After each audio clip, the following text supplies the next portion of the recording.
Hey, my name's Andy Kinsella from Google Creative Lab. I'm head of production. My name's David Bruno, I'm a creative lead at the lab. And we're here at Glug tonight to talk about creativity for good and the role that technology can do to enable that. I think what we were going to do is also, I know it's creativity for good, we were going to talk a little bit about how technology can enable creativity as well. So we've pulled out a few projects. So we're going to show some Google stuff and then some stuff that Creative Lab has worked on, and hopefully someone finds it vaguely interesting. So we'll crack on. Done that. Twitter handles there if you want to ask questions, or we can follow up on stuff later. Nick said that. Thanks, Nick. Sort of. I have a, I'm in my mindfulness zone at the moment, so not so much. Okay, so this is what Google does, and I think, again, we'll just press play on this. We've got a few videos to play because we're not as eloquent as Mary Lou, so we're going to press play on some stuff. I'll tell people, I work at Google. And they're like, what do you work on? I design search. And they kind of pause for a second, and they're like, what is there to design?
There's quite a lot.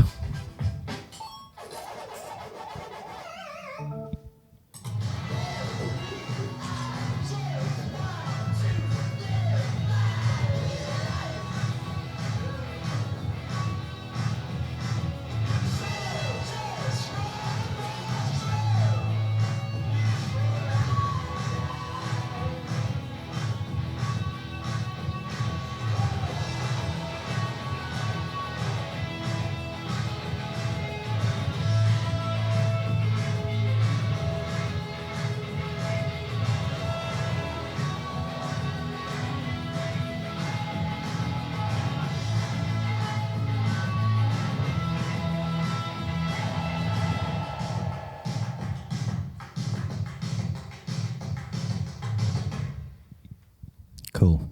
Thank you.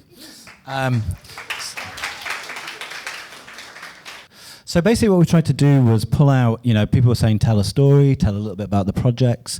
So what we've tried to do is pull out like 3 things that sort of Creative Lab believes in, and then try and find a project that connects to that. So hopefully this will make some semblance of sense at the end. But start small, think big is just this idea of like, go fast and make a thing quickly, but imagine it will scale, and David's going to speak to that. Jump to the end is about this thing of just like make props, make blog posts, make things that represent the idea. So again, not about intellectual laziness, it's about compression, like just get to a thing you can react to.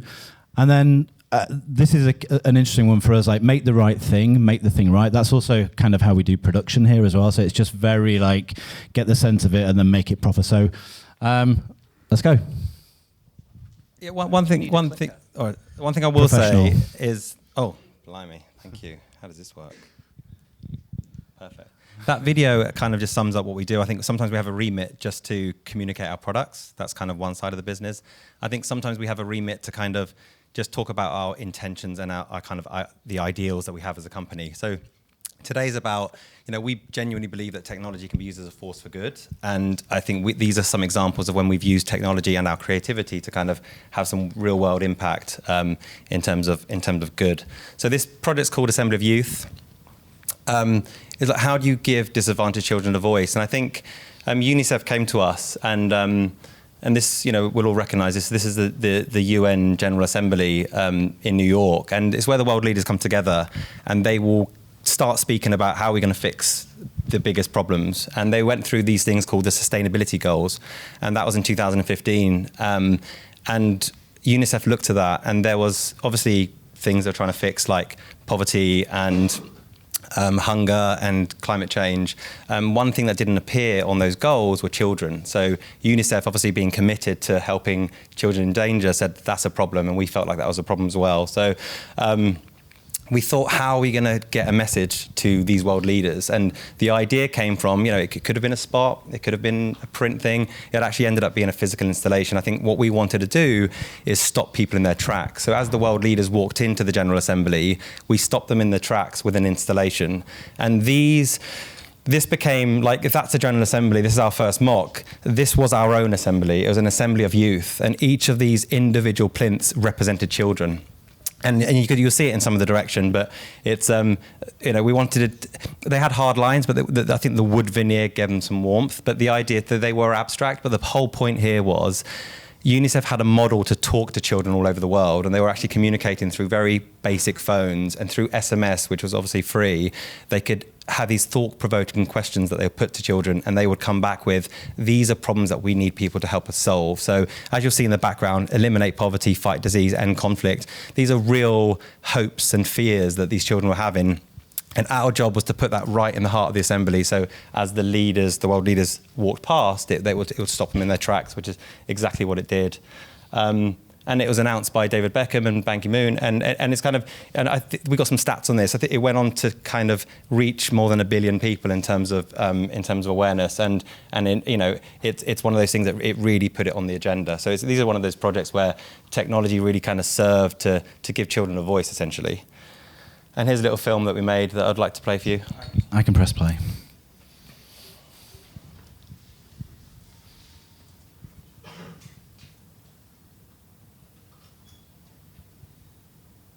My name is Elisa, I'm 9 years old, and I think every child My name is Pina, it's the most important thing for children.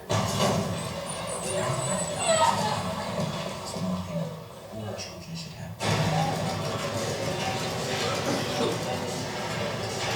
My name is Nelly, I'm 16. Every child.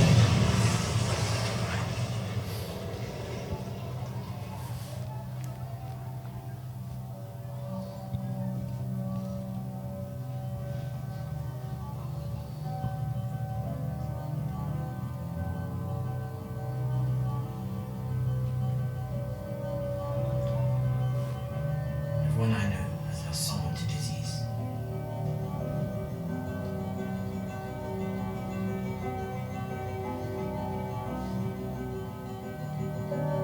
I'm scared of walking home all by myself. I want to stay in school so one day I can feed my family. We have to leave our homes because of the violence.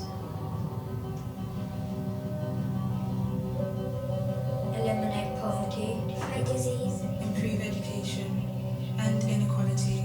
Every child has a right to be heard.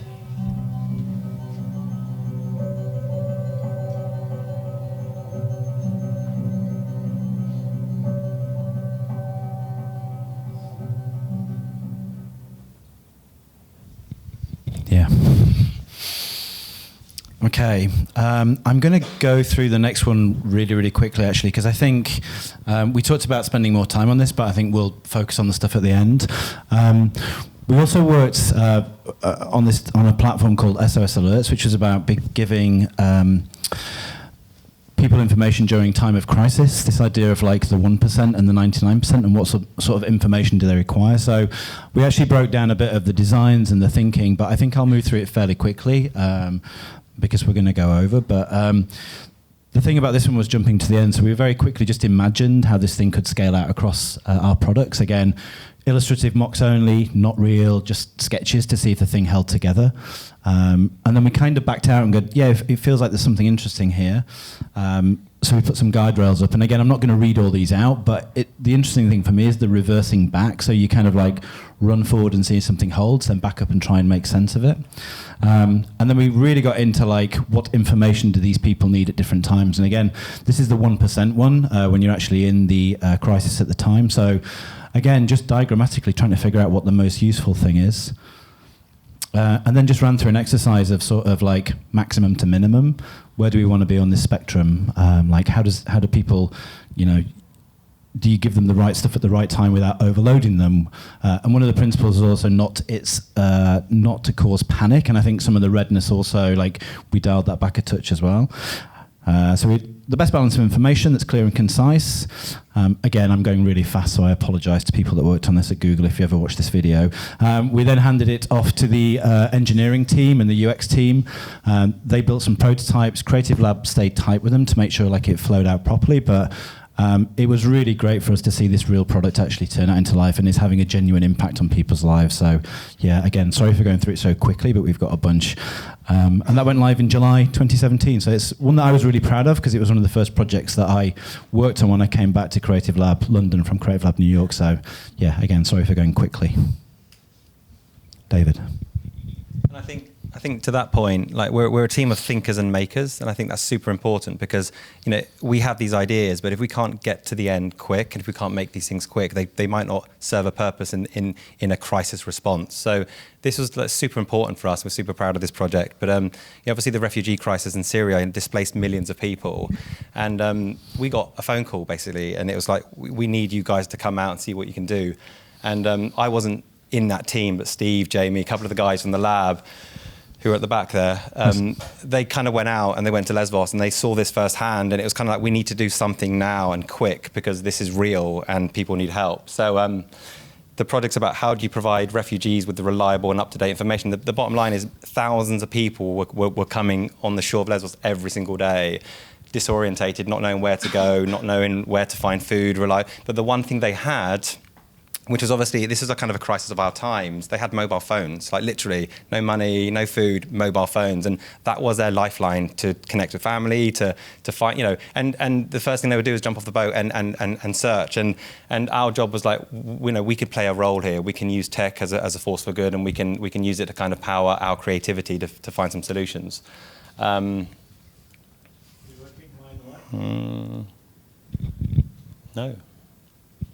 So this is the project we did, and it was essentially a portal, and it would give people that came straight onto the shores reliable, safe information about where to go, where to seek asylum, where to get food, and like I said, this didn't exist, and you'll see by the art direction as well. It's kind of like non-design. It's like very pared back utilitarian. It was actually black because it had to save power. So the more black we had on the screen, the less.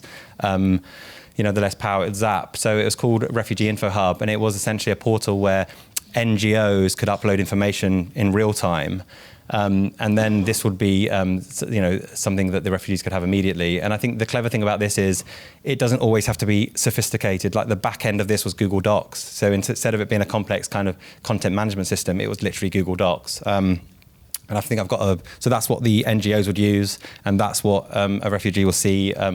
And I think the key thing in terms of that jump to the end, from the moment we got back, the team got together within 36 hours. This was deployed live on the ground. So an amazing achievement, but it was, within 2 days, we were kind of helping people and realizing that creative. And this is just a little kind of example of all the things that we were helping with: registration, lodging, transport, medical things.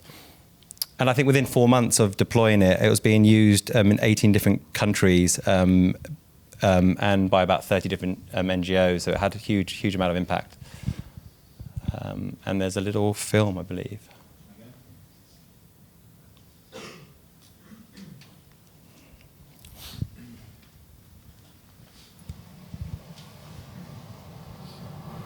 We're living during one of the largest humanitarian crises in the world. Being able to affect as many people as we have here, that's just powerful.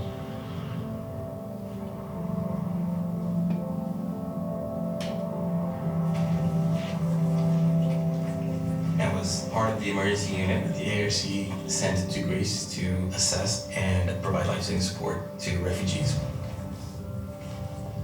This is 30 days worth of arrivals on this gigantic mound. Can you imagine 8 months?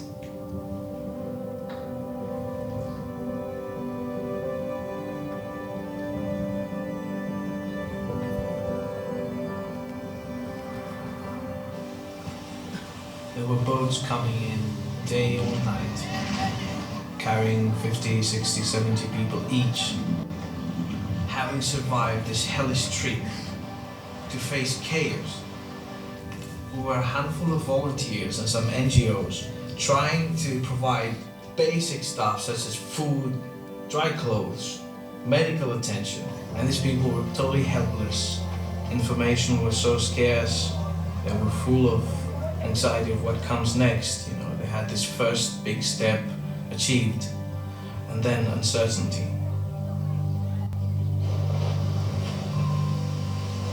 It was incredibly important to be here, to see what was happening on the ground. There were people carrying their children, few of their personal belongings, but what was interesting to see that many of them were holding phones, mobile phones. And we thought, well, maybe we could use our technology with the IRC and Mercy Corps' understanding of the crisis itself in order to give the refugees the information to stay safe. So together we made Refugee Info Hub. It's a mobile site that gives refugees information like where to get medical attention, how to find refugee camps, and anything else needed, all in their own language.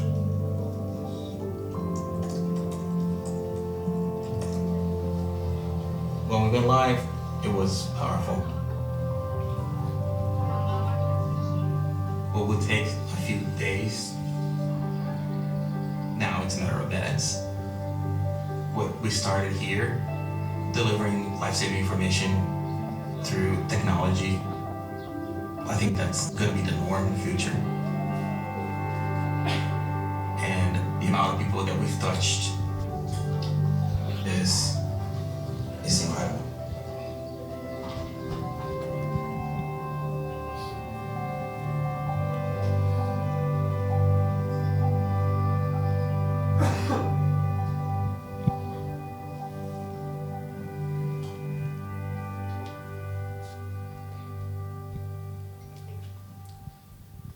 Cool. Okay. Yeah, I was going to say also, Steve's at the back if you want to talk to him about any more of this, like a big personal project of his as well. So big shout out to Steve. Now, come on, take some kudos. All right, we're going to bang through the last three things. I think like now we're into sort of like provocations and just trying to poke people and go like, what do we think about this? So Google's doing amazing stuff. I'm incredibly proud to work at this company and the things that it does. But I think we were just asking this question, like a single company or organization or government isn't going to change the world, but maybe people could, like people with the right access to tools, information, opportunity, they might be able to do things. So we're just going to show one last video and then we'll close with a couple of quotes and questions because that's the thing. But one more video that actually shows this incredible, how can I describe it? It was quite emotional going out there. We went to Jordan, Syria and Egypt to find these incredible women who are using technology to empower themselves and others. We worked with a great director called Alexandra Liveris and just spent some time getting to know these people and find out who they are and what they do. Again, for me as a sort of person from the north of England going out to these places and meeting these people, it was incredible. So I think for me this is a really nice one because it just shows how it's people that are actually going to make a difference, not necessarily single organizations. This was called Maharat in Google.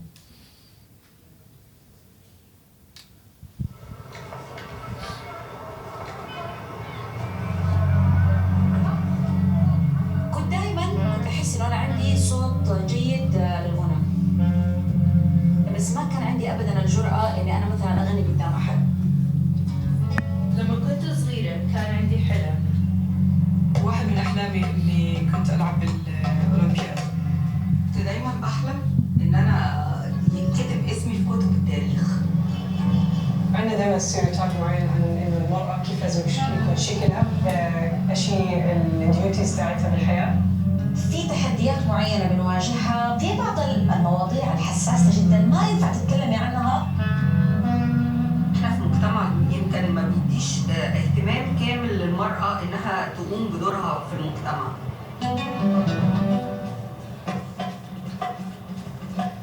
أنا ما بيهمني رأي الناس فيه. حبيت أعمل إشي مختلف. أبدأ بشوية فرص. خليها توقف وهي مفتخرة من حالها.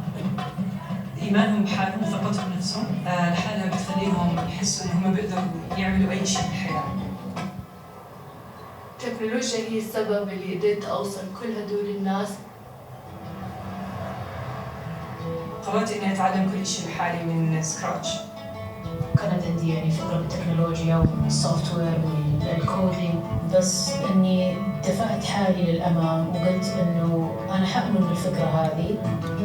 عملت موقع إلكتروني عشان أعرف الأشخاص ذوي الإعاقة الحركية بالأماكن المهيئة. طريق أبليكيشن البنك تاكسي بتاعي قدرت إن أنا أوفر للمرأة فرص عمل. من خلال حسابي الكوميدي أشارك الناس وجهة نظري في الحياة. وهنا لقيت جمهور.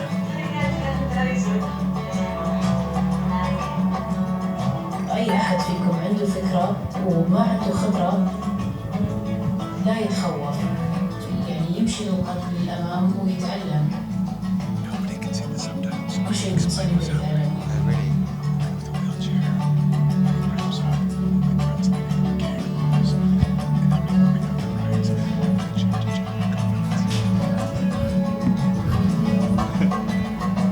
Okay, right. Steve was just pointing out that no one probably could read the subtitles, so without that, it might have been a bit of. I think, just broadly speaking, lots of women in the Middle East who wouldn't always. that is a problem. That is a problem. Apologies for that. Yeah, thank you.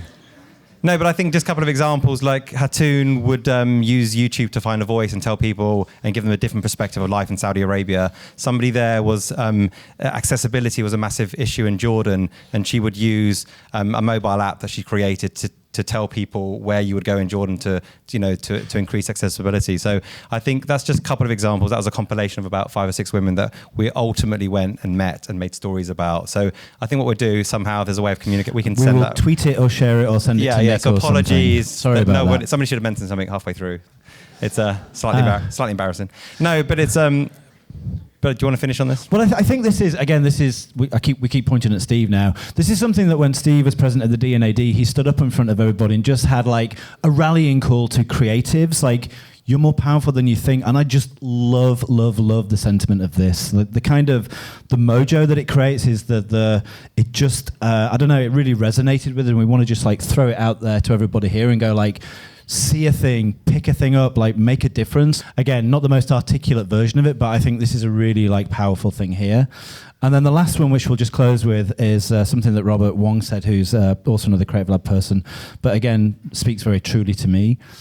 It is the human heart and the human imagination that moves us forward. And I think when we talk about creativity for good, it's all about finding the things that you care about and making that change. So listen, thank you for having us. I hope that was okay. And a huge thank you to everyone at Creative Lab, Google, and all our partners who helped us make this stuff.